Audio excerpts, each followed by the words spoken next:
बड़ी ताकत अमेरिका और उसके राष्ट्रपति डोनाल्ड ट्रंप की नजर अब एक छोटी सी लैटिन अमेरिकी देश वेनेजुएला पर है।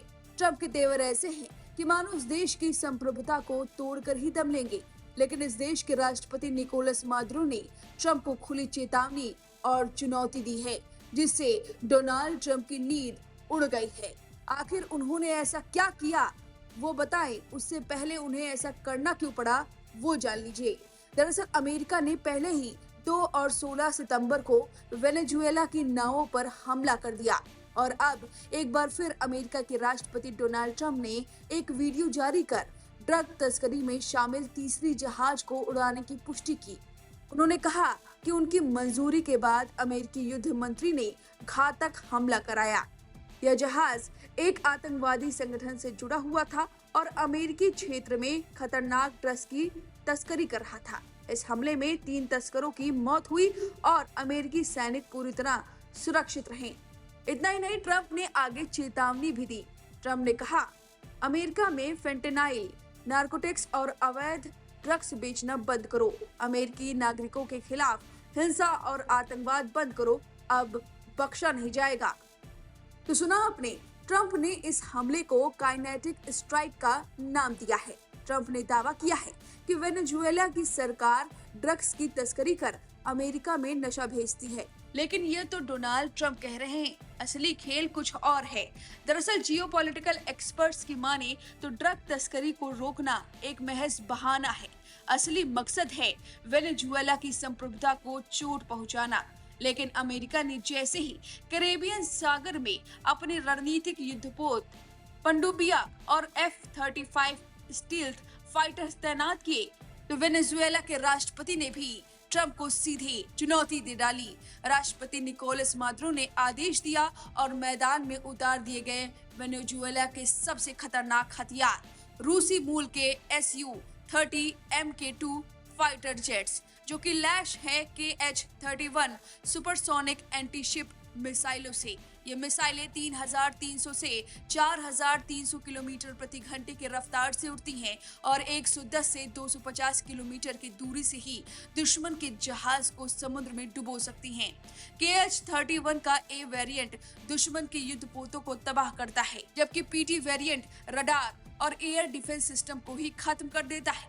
यानी एक बार कई मिसाइलें दाग दी तो बड़े से बड़े अमेरिकी डिस्ट्रॉयर भी कागज की नाव बन सकते हैं।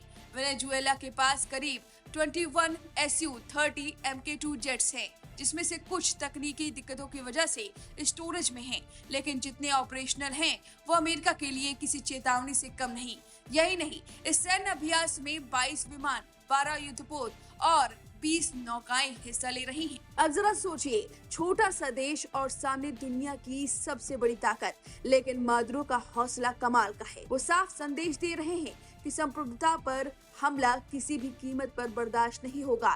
दिलचस्प बात यह है कि वहीं की H-31 मिसाइल, जिसे रूस ने यूक्रेन युद्ध में इस्तेमाल करके सुपरसोनिक डेथ कहा था, वही मिसाइल अब वेनेजुएला के हाथ में है। और तो और भारत ने भी 2001 में यही मिसाइलें खरीदी थी और अब अपना स्वदेशी वर्जन रुद्रा M2 बना रहा है। अब माना जा रहा है कि वेनेजुएला और अमेरिका के बीच ये टकराव अब एक झगड़ा नहीं बल्कि युद्ध की ओर मुड़ता हुआ जा रहा है। अब इस खबर पर आपकी जो भी राय है हमें कमेंट करके जरूर बताएं।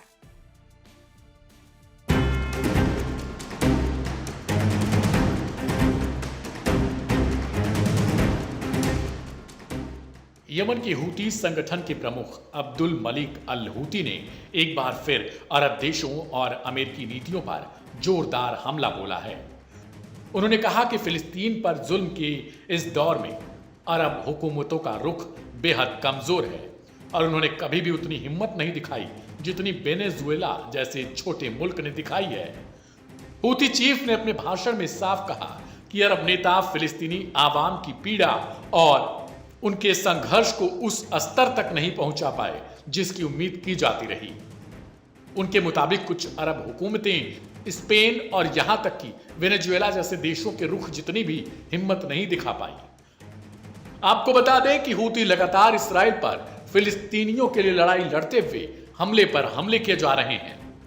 हूती चीफ ने वेनेजुएला की जमकर तारीफ की और कहा कि यह मुल्क आजादी का असली पैरोकार है। वेनेजुएला अमेरिका के सामने झुकने को तैयार नहीं है और अपने रास्ते पर डटकर खड़ा है। उन्होंने कहा कि अमेरिका को वेनेजुएला की नीतियां पसंद नहीं आती क्योंकि यह मुल्क उसके दबाव को नकारता है और अपनी संप्रभुता का किसी तरह का समझौता करने को तैयार नहीं होता। साथ ही वेनेजुएला दुनिया के सबसे बड़े तेल भंडारों में से एक का मालिक है और यही वजह है कि अमेरिका की नजर उसके संसाधनों पर गड़ी रहती है। अल-हूती ने वॉशिंगटन पर गंभीर आरोप लगाया कि वह ड्रग्स की जंग का झूठा बहाना बनाकर वेनेजुएला को निशाना बना रहा है। उनके अनुसार असल मकसद तेल और प्राकृतिक संसाधनों का कब्जा करना है। उन्होंने याद दिलाया कि अफगानिस्तान पर अमेरिकी कब्जे के दौरान वहां नशे का कारोबार चरम पर था। आंकड़े बताते हैं कि जैसे ही अमेरिकी सेना वहां से बाहर निकली, अफगानिस्तान में ड्रग्स का उत्पादन अचानक 97% तक घट गया। इसका साफ मतलब है कि अमेरिकी खुफिया एजेंसियां ही इस कारोबार को बढ़ावा देती थी। जब उनका कब्जा खत्म हुआ तो पूरा तंत्र ढह गया। हूती नेता ने कहा कि अमेरिकी खुद दुनिया में सबसे बड़ा ड्रग्स उपभोक्ता और डीलर है। इसके बावजूद वह दूसरे मुल्कों पर ड्रग्स विरोधी युद्ध का बहाना बनाकर हमला करता है। अल-हूती के मुताबिक अमेरिका का असली चेहरा यही है। दुनिया को लोकतंत्र और मानवाधिकारों का सबक देने वाला मुल्क हकीकत में सबसे बड़ा लुटेरा है जो देशों की संप्रभुता को रौंदता है और उनकी दौलत पर कब्जा करता है। उन्होंने कहा कि वेनेजुएला की आजादी और अमेरिका को चुनौती देने वाली नीतियां अरब देशों के लिए सबक हैं, लेकिन दुर्भाग्य से अरब हुकूमतों ने न तो फिलिस्तीन के मुद्दे और न ही अमेरिकी हस्तक्षेप के खिलाफ कोई मजबूत रुख दिखाया। हूती चीफ ने सीधे कहा कि कई अरब देशों की पॉलिसी इतनी कमजोर है कि वे वेनेजुएला, स्पेन, यहां तक कि कुछ लैटिन अमेरिकी देशों जैसे कोलंबिया और दक्षिण अफ्रीका के स्तर तक भी नहीं पहुंच पाई। अल-हूती ने कहा कि आज चीन और रूस पहले ही वॉशिंगटन को चुनौती दे रहे हैं और अब वेनेजुएला भी उसी कतार में शामिल है, लेकिन अरब देश खामोश बैठे हैं। उन्होंने अरब नेताओं को चेतावनी दी कि अगर उन्होंने अमेरिका और इसराइल के खिलाफ अपने रुख को मजबूत नहीं किया तो आने वाले वक्त में इतिहास उन्हें कमजोर और असफल शासकों के तौर पर याद करेगा। हूती संगठन के प्रमुख का यह बयान ऐसे समय पर आया जब इसराइल और गजा में संघर्ष लगातार बढ़ रहा है और अमेरिकी नीतियों की दुनिया भर में आलोचना हो रही है। ऐसे में अल-हूती का वेनेजुएला को सलाम और अरब देशों को लानतें देना साफ इशारा करता है कि यमन का हूती आंदोलन खुद को अब सिर्फ एक क्षेत्रीय ताकत नहीं बल्कि एक वैश्विक मोर्चे का हिस्सा मानने लगा है जो अमेरिका और इसराइल के खिलाफ खड़ा है।